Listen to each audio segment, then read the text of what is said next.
कमर में बंधा दुपट्टा, हाथ में अंतिम संस्कार के फूल, सामने सैकड़ों लाश भी वो जिन पर लावारिस का बैज लगा है। तस्वीर देखना तो दूर, ये शब्द काफी हैं किसी का कलेजा कपाने के लिए। पूजा शर्मा लावारिस लाशों को अंतिम संस्कार का हक दिलाती हैं, धर्म का पता लगाती हैं। हिंदू के शव को चिता तो मुसलमान की लाश के लिए कफन दफन का इंतजाम करती हैं। माँ की ब्रेन हेमरेज से मौत हो गई, भाई की गोली मारकर हत्या कर दी गई। जख्म को ताकत बनाया, ताकत से हिम्मत आई, हिम्मत ने लावारिस लाशों के सामने खड़े होने का जिगरा दे दिया।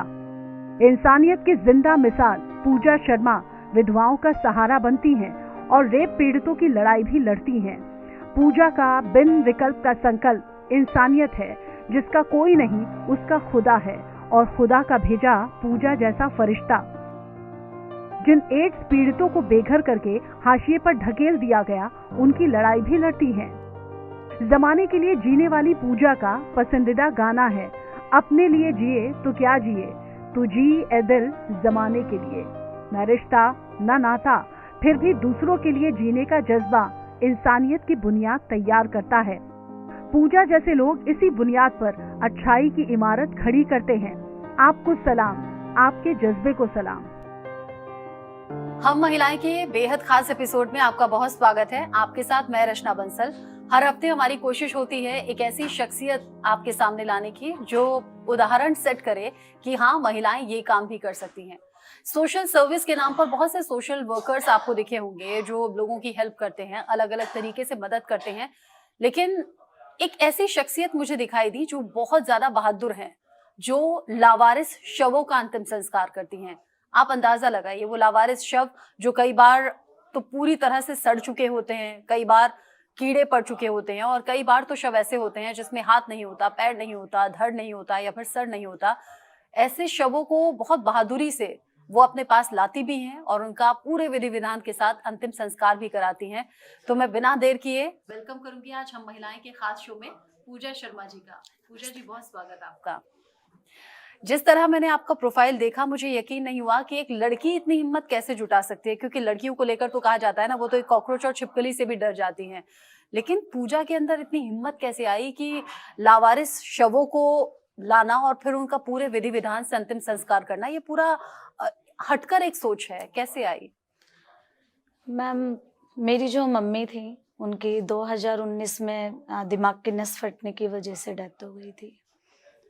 उसके बाद जो मेरे बड़े भैया थे जिनका रामेश्वर शर्मा नाम था, मैं अगर को अपने बारे में बताऊं तो मैं भी वही लड़की थी जो छिपकली और कॉकरोच से डरने वाली, मतलब मैं भी वही लड़की थी। लेकिन कहते हैं ना कि कुछ चीजें हम इंसानों की सोच से बहुत परे होती हैं, जिनको शायद भगवान हमारे लिए कुछ रास्ते होते हैं जो वो हमारे लिए निर्धारित करते हैं और एक वक्त आने पर हमें उस राह पे चला देते हैं। ठीक है, ऐसे ही एक वाक्य मेरे साथ हुआ मैम, 13 मार्च 2022। शायद मैं उस वक्त को कभी भूल ना पाऊं। मेरे जो बड़े भैया थे रामेश्वर शर्मा, मैं और मेरे भाई ऑफिस से घर आ रहे थे। ये शाहदरा फ्लाईओवर का इंसिडेंस है। जब हम शाहदरा फ्लाईओवर से नीचे उतरने लगे तो ढलान से हम देखते हैं कि 3 लड़के सामने से आ रहे हैं। हमारी जो स्कूटी उन लड़कों को टच हो गई, मतलब हमारा जो ढलान थी उस पर ब्रेक नहीं लग पाया, उनको लग गया। तो मेरे जो ब्रदर है उनके और उन लड़कों की आपस में बहुत ज्यादा मैम बहस हो गई। मतलब मामला इतना हो गया कि वो मामला बहस से गाली गलौज पे उतर आया। अब कुछ वक्त गुजरा ही था कि हम कुछ समझ पाते। उसमें से जो एक लड़का था उसने अपने जेब से हथियार निकाल के और मेरे भाई के सीने पे रख के मैम गोली मार दी। वो वक्त मतलब वहां से सैकड़ों गाड़ियां गुजर रही थी। मैं रोड पे पागलों की तरह चीखती रही, चिल्लाती रही, लेकिन मेरी किसी ने मदद नहीं करी। मैं अपने भाई की बॉडी को अपने कंधे पे उठा के वहां से 500-700 मीटर दूर जीटीवी सरकारी हॉस्पिटल था, मैं वहां लेके गई, जहाँ पे डॉक्टरों के एक बेंच ने उसको मृत घोषित कर दिया इमरजेंसी में। तो उस वक्त कुछ समझ में ही नहीं आ रहा था, मैं मतलब क्या करूं, मैं कैसे घर में बताऊं कि मेरा भाई इस दुनिया में नहीं रहा, क्योंकि मैं पहले अपनी मम्मी को खो चुकी थी। घर पे मेरी 90 साल की बूढ़ी दादी, 60 साल के मेरे पिता, मतलब मैं उन्हें किस मुंह से बताती कि भाई इस दुनिया में नहीं रहा। मैं अपने भाई की बॉडी को मैम हॉस्पिटल में छोड़ के घर आ गई। कुछ मैंने वो वाक्य किसी को नहीं बताया। मैं अपने अंदर ही मतलब एक गुणा भाग कर रही थी कि मैं बताऊं ना बताऊं, मैं कैसे बताऊं, मैं क्या करूं। बिल्कुल जिंदगी में एक अंधेरा छा चुका था उस वक्त। जब दूसरे दिन 14 मार्च 2022 को पुलिस कर्मी मेरे घर आते हैं, जो मेरे भाई की जेब से फोन मिला, ड्राइविंग लाइसेंस मिला, आधार कार्ड मिला, उसके आधार पे वो मेरे घर पे आए। उसके मेरे पापा को पूछा गया कि रामेश्वर शर्मा कौन है, तो मेरे पिता ने बोला मेरा बड़ा बेटा है, कि उसकी बॉडी तो जीटीबी हॉस्पिटल की मोर्चरी में पड़ी है, आप वहां से उठा लो, उसके सीने पे गोली लगी है, कोई लड़की उसको देर रात लेके आई थी और वहां छोड़ के भाग गई। ये खबर सुनते ही मैम मेरे जो पिता हैं वो बेहोश हो गए। मुझे लगा शायद उन्हें सदमा लगा है, लेकिन जब उन्हें हॉस्पिटल में भर्ती कराया गया तो ये पता चला कि वो कोमा में जा चुके हैं। उस वक्त मैंने अपने सर पे पगड़ी बांधकर अपने बड़े भाई का अंतिम संस्कार किया था। और सच बताऊं तो जिंदगी एक ऐसे मोड़ पे चली गई थी कि जिस वक्त कुछ भी समझ पाना बहुत ही मुश्किल था मैम, बहुत ही मुश्किल। 15 मार्च वो तारीख मुझे आज भी याद है। कहते हैं ना, कुछ तारीखें हमारी जिंदगी में इस कदर लिखी जाती हैं जिसको हम ताउम्र नहीं भूल पाते हैं। मैं अपने भाई के, जो हमारे सनातन धर्म है, हम अपने पूर्वजों से सुनते आ रहे हैं, जैसा हम देखते भी हैं कि व्यक्ति के मरने के 2 दिन बाद उसकी जो अस्थियां वो हम शमशान में लेने के लिए जाते हैं। तो मैं अपने भाई की वो अस्थियां शमशान में लेने गई थी। तो मैं सामने देखती हूँ कि शिव का मंदिर है, वहां पे शिवलिंग बनी हुई है। तो क्योंकि मैं 3 दिन से बिल्कुल भी रोई नहीं थी, क्योंकि मुझे ये था कि अगर मैं रोऊंगी तो मेरा घर बिखर जाएगा, मेरा घर टूट जाएगा, मुझे अपना घर संभालना है।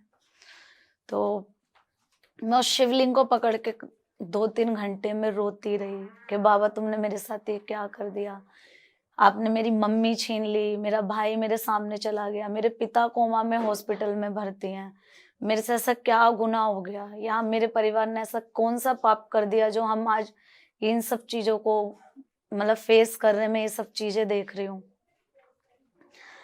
पता नहीं मैम मुझे उस वक्त क्या हुआ, मतलब वो वक्त वो क्या था क्या नहीं, मतलब मुझे कुछ नहीं याद। मेरे भाई की जो चिता थी, जहाँ से मैं उसकी अस्थियों को लेने गई थी, उसकी जो राख थी, मैंने मैम वो पूरी अपने तन पे लगा ली। और वहीं से ये प्रण लिया कि मैं अब उनके लिए जीऊंगी जिनका कोई नहीं है। मैं उनका दाह संस्कार करूंगी जिनकी फैमिली का नहीं पता लग पाता, या जिनकी कोई आइडेंटिटी नहीं मिल पाती है। क्योंकि एक बॉडी को जलाना और एक उसके धर्म के अकॉर्डिंग अंतिम संस्कार करने में जमीन और आसमान का फर्क होता है।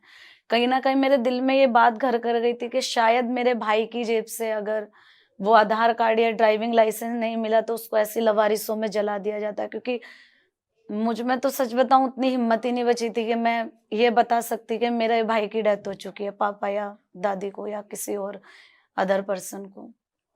मैं तभी से इस सेवा की मैम शुरुआत हुई और पिछले 1.5 सालों से मैं इस सेवा को करती हुई आ रही हूँ। एक तरीके से वो गिल्ट भी होगा कि भाई को अस्पताल में यूं छोड़ दिया है और घर आ गई हूँ, अब उस गिल्ट से बाहर निकलना है, तो उन सभी लावारिस शवों का अंतिम संस्कार मैं करूंगी ताकि किसी का भी शव यूं लावारिस ना पड़ा रहे। बिल्कुल मैम, क्योंकि सच बताऊं तो मैं पिछले 1.5 सालों से इस सेवा को करती हुई आ रही हूँ और मैंने बहुत करीब से लोगों का दुख जाना है। कई बार जैसे जो छोटे छोटे टाउन्स हैं, वहां से परिवार यहाँ पे कमाने के लिए आते हैं और उनको ये भी नहीं पता होता कि हमारा पिता या हमारा बेटा या हमारा पति या हमारा भाई इस दुनिया में नहीं रहा। कई बार ये होता है कि पैसों के अभाव में आके उन लोगों को उतना पैसा नहीं होता कि वो वहां से आके उस बॉडी को ले सके। अभी तकरीबन 2 महीने पहले की ये बात है। एक शख्स थे जो कि दिल्ली के अंदर कमाने के लिए आए थे और 6 जून को उनकी डेथ हुई थी। उनका दिल्ली के अंदर एक्सीडेंट हुआ था। जो उनकी पॉकेट से आधार कार्ड और ड्राइविंग लाइसेंस या जो भी चीज़ें उनके पुलिस कर्मियों को, दिल्ली पुलिस को मिली, उस आधार पे उसकी फैमिली का पता लगाया गया। लेकिन वो इतनी गरीब फैमिली से था कि वो बंगाल का रहने वाला था, वो यहाँ पर उसकी बॉडी तक लेने नहीं आ सके, वो क्रिश्चियन था। उस वक्त मैंने उसकी जो फैमिली है वहां से हमें अप्रोच किया गया, मतलब पुलिस को, कि इनका जो अंतिम संस्कार है वो हमारे धर्म के ही हिसाब से होना चाहिए। उन्होंने जो उनके गांव के जो प्रधान है वहां से हमें लेटर भेजा। फिर हमने उस शख्स का उसके धर्म के अकॉर्डिंग, पूरा क्रिश्चियन धर्म के अकॉर्डिंग उसका अंतिम संस्कार किया। तो मैंने ये चीजें बहुत करीब से देखी हैं। एक बच्चा, एक पिता मजदूर जो है, जिसकी जो पत्नी है वो जनवरी में डेथ हो गई है, उसकी बेटी की शादी हो चुकी है, वो एक मजदूर है जो ईंटें ढोने का काम करता है, उसके 5 साल का बेटा जिसको एक बीमारी में उस बच्चे की मृत्यु हो गई। उस पिता पे उतना पैसा भी नहीं था कि वो अपने बच्चे का अंतिम संस्कार एक सनातन धर्म के हिसाब से कर सके। इस तरीके से बहुत से वाक्य मैं देख चुकी हूँ और तभी से मैं इस राह पे चली हूँ। और आने वाला जो मेरी जो पूरी जिंदगी है वो इसके नाम है। और मैं ताउम्र जब तक मेरी ये सांसें चलेगी, मैं इस धर्म को, इस कर्म को ऐसे ही करूंगी। तो 1.5 साल से आप लावारिस शवों का अंतिम संस्कार कर रही हैं। इस दौरान कितने शवों का अंतिम संस्कार आपने किया? मैम, मैं 3 से 4 हजार लाशों का दाह संस्कार कर चुकी हूँ। और हर महीने की अमावस्या पर हम लोग, मतलब उनकी अस्थियों को पूरे रीति रिवाज के साथ और पूरे पूजन के साथ हरिद्वार सती कंकल घाट में विसर्जित किया जाता है। बहुत सी बातें ऐसी हैं जो मैं आपसे पूछना चाहती हूँ, क्योंकि ये अपने आप में अलग तरीके का काम है। कभी किसी फीमेल को मैंने सुना नहीं कि ऐसा वो काम कर रही हैं। अलग तरीके से सोशल वर्क करती हैं। आपने कहा धर्म के हिसाब से हम शवों का अंतिम संस्कार करते हैं। कई बार तो शव इस हालत में ही नहीं रहते कि शवों को पहचाना जा सके, या फिर ये जो शख्स था ये कौन से धर्म से ताल्लुक रखता था ये भी नहीं मालूम होता। जी मैम, कई केसों में जैसे आइडेंटिटी मिल जाती है, उससे पता चल जाता है। कुछ केसों में पोस्टमार्टम के तहत पता चल जाता है। और अगर जिनका नहीं पता लग पाता है तो हम भी प्रभु से माफी मांगते हैं, क्योंकि जो इंसान के बस में ही नहीं है उस इंसान उसके लिए क्या कर सकता है। तो उन केसों में हम प्रभु से माफी मांग के, लेकिन मैम भगवान तो एक ही है ना, चाहे वो किसी भी रूप में हो, चाहे वो अल्लाह है, चाहे वो जीसस है, चाहे वो शिव शंकर है, चाहे वो राम है, लेकिन हर रूप में तो हम पुकार भगवान को ही रहे हैं। और मेरा तो ऐसा मानना है मैम कि मुझे नहीं पता, मैं ठीक हो सकती हूँ, मैं गलत हो सकती हूँ, लेकिन मेरा तो यही मानना है मैम कि एक व्यक्ति जब मर जाता है, कहते हैं मैम कि ये मैं नहीं कहती हूँ, ये हमारी शिव पुराण में खुले लफ्जों में लिखा है। कहते हैं कि शिव का जो परम धाम है वो कैलाश पर्वत है, जिसको हमने और आपने अक्सर सुना है कि हम, मतलब इतनी ऊंची ऊंची चोटियां जो है उसको फतेह कर चुका है इंसान, लेकिन कैलाश पर्वत पे आज तक कोई चढ़ नहीं पाया, क्योंकि कहते हैं वहां पे शिव शंकर स्वयं विराजमान है, वो शिव का परम धाम है। हमारी शिव पुराण ये कहती है मैम कि एक मनुष्य, एक व्यक्ति 5 तत्वों में विलीन होने के बाद ही कैलाश पर्वत जानने योग्य बनता है। तो वो जो जर्नी है एक व्यक्ति की मरने के बाद, कम से कम चाहे वो लावारिस है या जिसकी कोई आइडेंटिटी नहीं मिल पाई है, या कोई गरीब है जिसका इस दुनिया में कोई नहीं है, तो उसका धर्म के हिसाब से उसे हम कम से कम प्रभु के चरणों तक तो मैम जगह दे ही सकते हैं। अब उसमें हमें ये नहीं पता कि अगर हमें उसकी कोई आइडेंटिटी नहीं मिल पाई है तो उन चीज़ों में मैम हम भी भगवान से माफ़ी मांग के उसका अंतिम संस्कार करते हैं, क्योंकि जो नहीं मिल पाया उसमें कुछ चीज़ें होती है ना मैम जो भगवान के बस में होती है, वो इंसानों के बस में नहीं होती है मैम। जी, जब शव मिलते हैं तो आप तक कैसे पहुंचते हैं?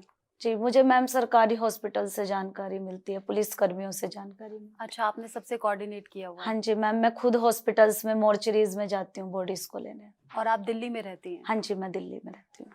अच्छा, इन सब चीज़ों में पूछा, चूंकि पैसे भी खर्च होते हैं, हाँ जी, तो वो पैसा कहाँ से अरेंज होता है? किसी तरह की कोई मदद लोग करते हैं या सरकार की तरफ से कोई मदद? मैम सरकारी मेरे पास कोई मदद नहीं है। मेरे जो दादाजी हैं वो इंडियन आर्मी में थे। जब मेरे पिता 5 साल के थे तो मेरे दादाजी शहीद हो गए थे, तो मेरी दादी जी को उनकी पेंशन आती है। मेरी दादी जी मुझे पूरी पेंशन देती हैं। और इसके अलावा मेरे जो पिता हैं वो दिल्ली मेट्रो के अंदर एक ब्रेक डाउन ड्राइवर हैं कॉन्ट्रैक्ट बेस पे, तो मेरे पापा भी मेरी मदद करते हैं सेवा में। इसके अलावा कुछ लोग हैं जो जुड़े हुए हैं, जैसे छोटी छोटी मदद 100, 500, 50 या इस रूप में जो आते हैं उससे इस सेवा को मैम किया जाता है। और दूसरा, मैं सच बताऊं मैम तो मेरी इतनी बड़ी हैसियत नहीं है कि मैं इतनी बड़ी सेवा को कर सकूं मैम। तो जब भी मुझे किसी चीज की जरूरत होती है, तो जहाँ से मेरी ये जर्नी शुरू हुई, जहाँ से मैंने इस सेवा की शुरुआत करी, मैं अपने भोले बाबा से मैं शिवलिंग पे जाकर सिर्फ हाथ जोड़ के बोलती हूँ कि बाबा, मेरी हैसियत नहीं है मैं सेवा को कर पाऊं, आपने राह दिखाई है, आप रास्ता आपने दिखाया है, तो आप इस रास्ते को आगे तक लेके जाएंगे। और यकीन करना कि मेरे रास्ते बनने शुरू हो जाते हैं। मुझे नहीं पता मेरे पास कहाँ से मदद आनी शुरू होती है, क्या होता है, बट भोले बाबा सब कर देते हैं, मेरी सेवा रुकने नहीं देते मैम। जिस तरीके से आपने बताया कि आपने प्रण ले लिया अपने भाई की मौत के बाद कि अब मैं कोई भी लावारिस शव होगा तो उसका अंतिम संस्कार मैं ही करूंगी और पूरे विधि विधान से करूंगी। कई तस्वीरें आपकी मैंने देखी भी हैं जिसमें आप पूरे विधि विधान के साथ अंतिम संस्कार भी करती हैं, फिर अस्थियों को प्रवाहित भी करती हैं और जो जिस धर्म से ताल्लुक रखता है उसका उसी तरीके से अंतिम संस्कार होता है। पूजा, चूंकि जैसे हमने शुरू में भी कहा कि लड़कियां तो बड़ी डरती हैं, घबराती हैं, मौत के नाम से भी कांपती हैं। जब आपने इस काम को शुरू किया था, शुरू में तो आप भी डरती होंगी, घबराती होंगी, क्योंकि जरूरी नहीं है कि सारे ही शव आपको बिल्कुल ठीक ठाक हालत में मिले। जी मैम, उस वक्त एक ऐसा जुनून सवार था कि डर क्या होता है उसको मैं बहुत करीब से देख चुकी थी अपने भाई को खोने के बाद। तो वो डर का कभी एहसास हुआ ही नहीं। और मैं सच बताऊं तो चाहे मैं ऐसे, जैसे कि आपने अभी सवाल किया कि जरूरी नहीं है कि हर बॉडी ठीक ठाक हो, तो मोस्ट ऑफली तो मैम बॉडी ऐसी ही आती हैं कि जिनको पहचानना भी बहुत मुश्किल होता है। जैसे नदी नालों की सड़ी हुई बॉडियां जो महीनों से नालों में सड़ रही होती हैं, या फिर ऐसी बॉडी जिनका जो ट्रेन से कट जाते हैं, जिनका धड़ से सर अलग होता है, या जिनका शरीर नहीं मिल पाता, या जिनका सर नहीं मिल पाता है, किसी का हाथ नहीं होता, या कोई बॉडी इतनी अपने आप में इतनी सड़ी हुई होती है कि उनको कीड़े लगे हुए होते हैं। मतलब उनकी चेहरा ही पहचानने में अपने आप में ही बहुत मुश्किल काम है। कई बार ये भी नहीं पहचान पाते कि ये लड़का है या लड़की, जो कि पोस्टमार्टम के अंदर ही पता लग पाता है। लेकिन इन सबसे परे होके मैम कभी ऐसा लगा ही नहीं कि मैं अकेली हूँ।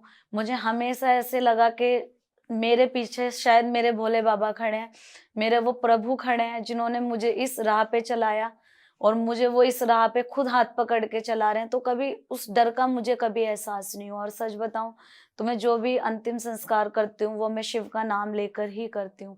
आपने अक्सर सुना होगा कि जब हम अंतिम संस्कार करते हैं या किसी को शमशान तक ले जाया जाता है तो अक्सर हम राम नाम का उच्चारण करते हैं। लेकिन मैं हमेशा अपने उच्चारण में श्री राम नाम के साथ मेरा शिव का उच्चारण होता है। मैं उनका ही नाम लेके इस सेवा को आगे मैम करती हूँ। तो कभी ऐसा महसूस नहीं हुआ डर। लेकिन हाँ, मैं ये नहीं बोलूंगी कि मैं हमेशा से ऐसी रही हूँ।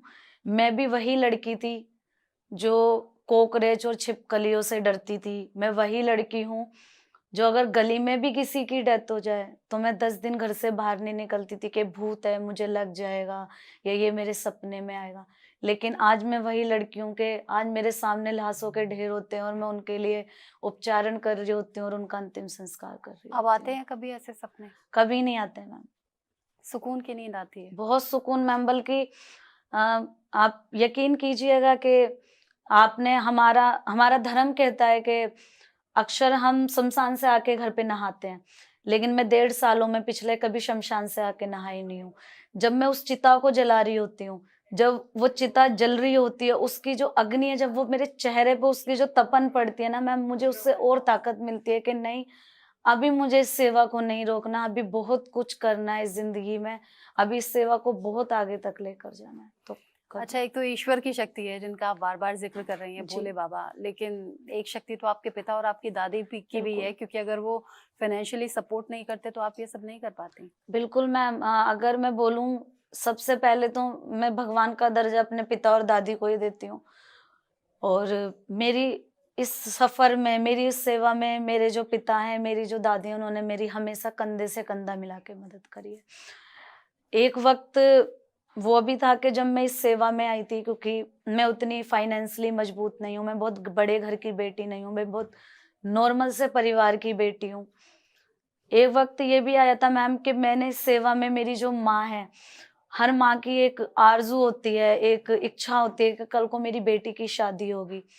तो मेरी मदर ने मेरे लिए कुछ ज्वेलरी बना के रखी हुई थी, जैसे अंगूठी हैं, नेकलेस है इस तरीके से। तो एक वक्त वो भी आया था कि मैंने सेवा के लिए वो अपना सब कुछ बेच दिया था, और उस वक्त इस सेवा को शुरू किया था मैम।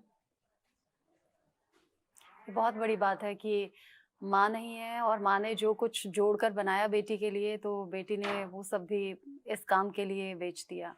चूंकि आपने शादी का जिक्र किया, हर माँ का, हर पिता का सपना होता है कि बेटी की शादी हो। आप जो काम कर रही हैं पूजा, जी क्योंकि भविष्य में आपने भी शादी को लेकर कुछ जी सोचा होगा, आपकी भी शादी होगी, जी कभी डर नहीं लगता कि जो काम मैं कर रही हूँ हो सकता है फ्यूचर में हस्बैंड को एतराज हो, या फिर वो कहें कि भाई तुम ये क्या काम कर रही हो? जी मैम, मैंने अपनी जो जिंदगी है वो प्रभु को सौंपी हुई है, और वो जरूर मेरे लिए कोई रास्ता अच्छा निकालेंगे। और अगर उन्होंने ये सोचा है कि उनको मेरी शादी करवानी है, उनको पूजा शर्मा से ये सेवा आगे करवानी है, तो वो जरूर मेरे लिए कोई रास्ता निकालेंगे। मुझे उन पे पूरा भरोसा है मैम। तो कभी इस तरीके का भी मुझे डर नहीं लगता। और सच बताऊं मैम, तो अब सेवा में इतनी घुल चुकी हूँ, इन सब चीजों को ख्याल ही कभी नहीं सताता, कभी इस तरीके का ख्याल नहीं आता है। मतलब जैसे अक्सर हम लड़कियों को देखते हैं वो साज सिंगार, तो कभी उस तरीके का भी मन नहीं करता कि हम उस तरफ भी जाएं।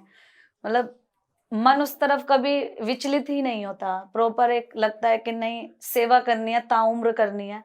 मतलब जब तक ये आखिरी सांसें चलेंगी तब तक ये सेवा मैम ऐसे ही मैं करती रहूंगी। कभी पिता ने या दादी ने ये नहीं कहा कि माँ नहीं रही हैं, भाई नहीं रहे हैं, अब अपना जीवन तुम इसमें लगा रही हो, जो पैसे हैं वो भी जा रहे हैं, तो घर में रहो, अपने फ्यूचर पर ध्यान दो, करियर पर ध्यान दो, ऐसा कुछ कहा नहीं मेरे कभी? पिता मुझे बहुत सपोर्ट करते हैं मैम, और वो मेरे पे बहुत प्राउड फील करते हैं। जब मतलब मैं घर जाती हूँ तो मेरे से पूछते हैं, अच्छा बेटा आज कितनी बॉडी का अंतिम संस्कार किया था? तो फिर मैं बोलती हूँ पापा आज 10 का किया, या पापा आज 12 का किया, या पापा आज 5 का था। तो वो मुझे गले लगा के बहुत मतलब खुश होते हैं कि मतलब हम जो अपने बेटे के लिए, मैं अपने जो बेटे के लिए नहीं कर सका, या जो परिवार अपने बच्चों के लिए नहीं कर पाते, कम से कम तू कर रही है। मतलब वो मुझे बोलते हैं कि मतलब तू बेटी नहीं है, मेरा बेटा है। मतलब जो मेरा बेटा मर गया था उस तेरे रूप में, वो दोबारा मेरे ही पास है। तो कभी ऐसा नहीं है कि उन्होंने मेरे साथ उस तरीके की कोई रोक टोक की हो। पूजा, आपने अपने अंदर की शक्ति को बखूबी पहचान भी लिया है और जी। उसका आप बिल्कुल सही इस्तेमाल भी कर रही हैं। आपको इस काम के लिए बहुत बहुत शुभकामनाएं आगे के लिए भी, और आप इसी तरीके से बहादुर रहें और बाकी लोगों के लिए एग्जाम्पल सेट करती रहें। जी। बहुत बहुत शुभकामनाएं, जी, बहुत बहुत thank you। धन्यवाद।